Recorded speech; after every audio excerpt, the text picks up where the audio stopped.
Anda kembali menyaksikan Nusantara Economic Updates dalam segmen Industri 360.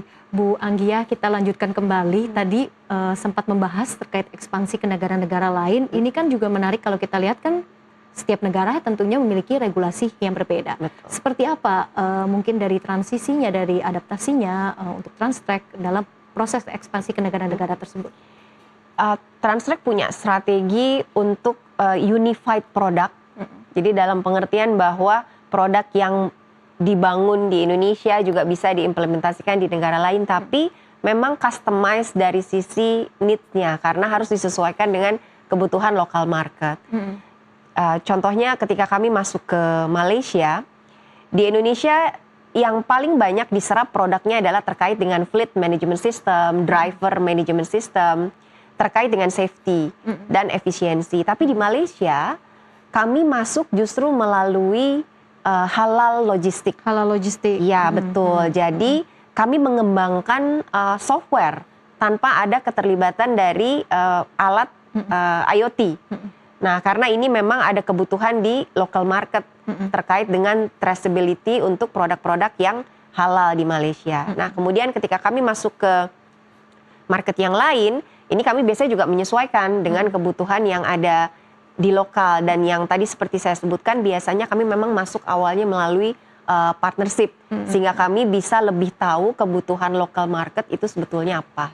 Oke, baik. Transtrek juga mengembangkan halal logistik ya, tadi disebutkan oleh Bu Anggia. Nah, ini kan untuk menjaga rantai pasok halal ya, memang fokusnya. Nah, adakah tantangan utama tersendiri yang ada di mungkin dari halal logistik ini?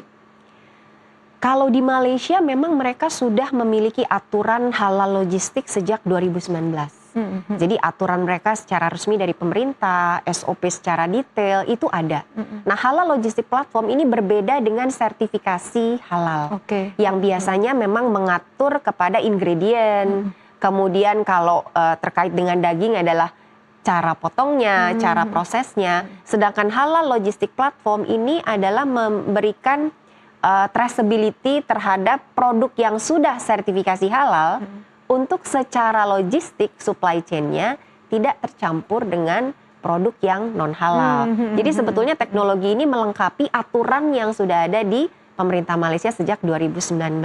Nah, di Indonesia sendiri tantangannya tentunya berbeda karena halal logistik aturannya itu memang harus ditetapkan dulu nih di Indonesia. Kemudian dijalankan secara bersama-sama sampai akhirnya Indonesia siap juga untuk menerapkan teknologi yang mendampingi dari aturan tersebut. Oke, berarti harus ada prosesnya begitu ya kalau di Indonesia sendiri ya. Nah, untuk memudahkan, mungkin memudahkan dari bisnis-bisnis seperti UMKM dan juga eksportir, apakah nantinya platform halal logistik ini juga akan terintegrasi dengan mungkin sertifikasi atau audit digital?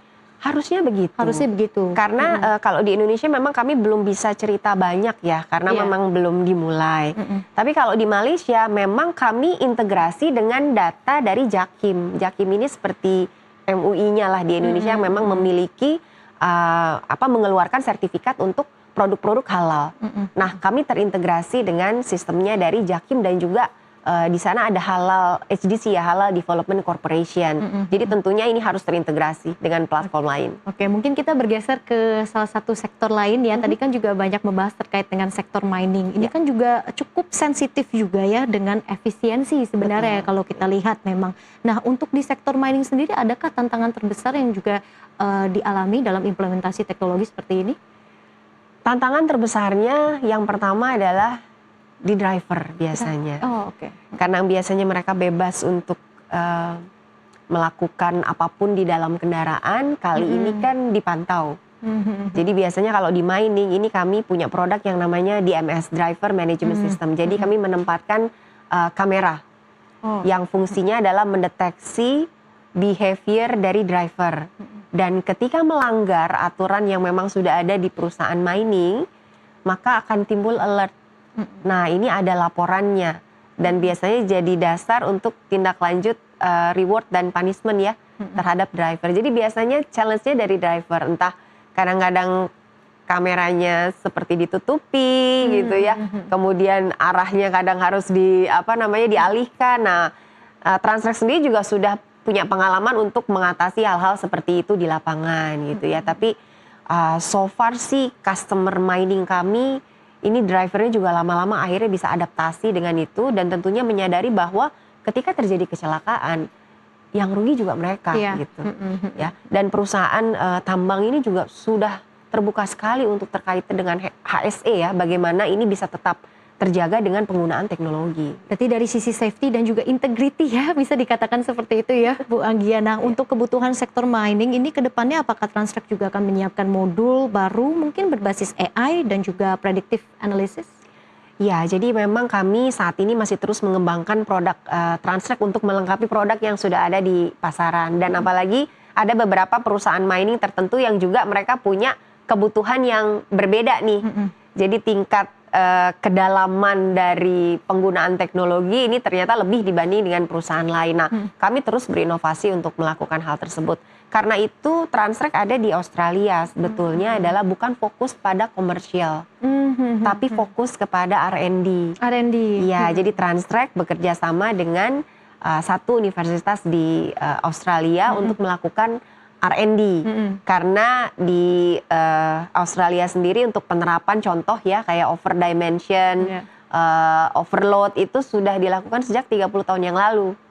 Nah, di Indonesia kan baru mulai ya gitu. Nah, jadi kami sudah siapkan dulu teknologinya sehingga pada saat market Asia, market Indonesia sudah siap, teknologi kami juga sudah lebih siap. Menyesuaikan negara-negara seperti Australia yang udah lebih advance duluan begitu ya, harus lebih adaptif lagi begitu ya memang ya Bu Anggia. Nah, ini mungkin menariknya adalah berbicara terkait Qatar Expo 2025. Ini kan Transtrek juga ikut serta dan memperkenalkan teknologi seperti e-seal ya dan juga sistem monitoring kapal. Nah, sejauh ini seperti apa respon di sana? Ternyata menarik sekali ya responnya karena kebetulan peserta dari exhibition itu tidak ada yang seperti Transtrek. Jadi kami memang waktu itu bergabung ke Marine dan Offshore ya di sana dan kami yang menyediakan teknologi khusus untuk monitoring bahan bakar di kapal. Jadi fuel monitoring system atau fuel management system, kemudian juga bunker monitoring system, termasuk juga dengan electronic seal yang biasanya digunakan di kontainer untuk menjaga keamanan kargo tentunya dan supaya kita juga bisa pastikan bahwa kargo itu tidak dibuka di tempat yang tidak seharusnya. Nah, pada saat kami selesai exhibition ini kami sudah mendapatkan undangan dari beberapa pihak untuk meeting lanjutan. Dan kami sendiri juga sudah sign beberapa partnership dengan Qatar karena kan kami belum memiliki local company di Qatar. Tapi kerjasama dengan 3 partner saat ini untuk kami masuk mengikuti bidding di salah satu perusahaan energi paling besar di Qatar. Dan ini menarik dan challenging juga untuk kami ya. Tapi kami melihat bahwa maritime industry di Qatar ini sangat-sangat baik peluangnya untuk Transtrek. Ya, peluangnya begitu besar dan juga responnya juga begitu positif ya. Tadi Bu Anggia juga sudah sebutkan. Nah, sebetulnya untuk solusi electronic seal ini untuk sektor maritim fitur apa yang membedakan? Jadi electronic seal ini sebetulnya sih secara umum bisa digunakan untuk bukan hanya di maritime tapi juga di logistik. Jadi intinya yang terkait dengan kontainer, kemudian juga truk yang memang butuh pengamanan lebih sehingga segelnya ini jangan kertas, tapi memang elektronik. Jadi seperti gembok gitu ya dan besar kecilnya ini disesuaikan dengan kontainernya gitu ya, dengan boxnya. Nah, kelebihannya adalah Transtrek kebetulan terpilih satu dari masih kurang dari 10 provider yang secara official ditunjuk oleh Bea Cukai untuk memprovide electronic seal ini. Di Semarang kebetulan kami kemarin juga sudah menandatangani MOU dengan Bea Cukai dan ini kebetulan hanya 2 vendor yang terpilih. Nah, kelebihan dari Transtrek tentunya adalah coverage area. Dibanding dengan yang lain, Transtrek jauh lebih banyak. Dan kami juga punya pool-pool kecil ya yang memudahkan untuk distribusi dari e-seal gitu dan yang terutama adalah customer service kami 24/7. Baik Bu Anggia, ini kan kita sudah memasuki akhir tahun. Kalau diketahui sendiri memang kan Transtrek ini juga biasanya juga menghadirkan fitur keselamatan untuk transportasi bus begitu ya? Iya, betul. Apa mungkin dan juga fokus dan harapannya ke depan melihat nanti tahun depan ini seperti apa perkembangannya? Tentunya harapan dari Transtrek adalah berkurangnya kecelakaan ya. Ya, Mungkin kalau ya. sampai zero rasanya sulit gitu ya. Tapi dengan menggunakan teknologi Transtrek ini sudah bisa diantisipasi, sudah bisa berkurang. Karena apa? Dengan teknologi Transtrek kami bisa bantu perusahaan untuk monitoring perilaku mengemudi. Apakah speeding, harsh turning gitu ya. Kemudian juga apakah memang berhenti di tempat-tempat yang tidak seharusnya mengangkut penumpang atau memberhentikan penumpang gitu ya. Dan termasuk juga ada beberapa perusahaan bis yang sudah concern sekali menggunakan kamera. Sehingga bukan hanya ke driver tapi juga keseluruhan cabin penumpang itu terdetek dan juga ke arah jalan raya. Sebetulnya ini juga membantu perusahaan apabila terjadi pelaporan terhadap pencurian di dalam cabin bis.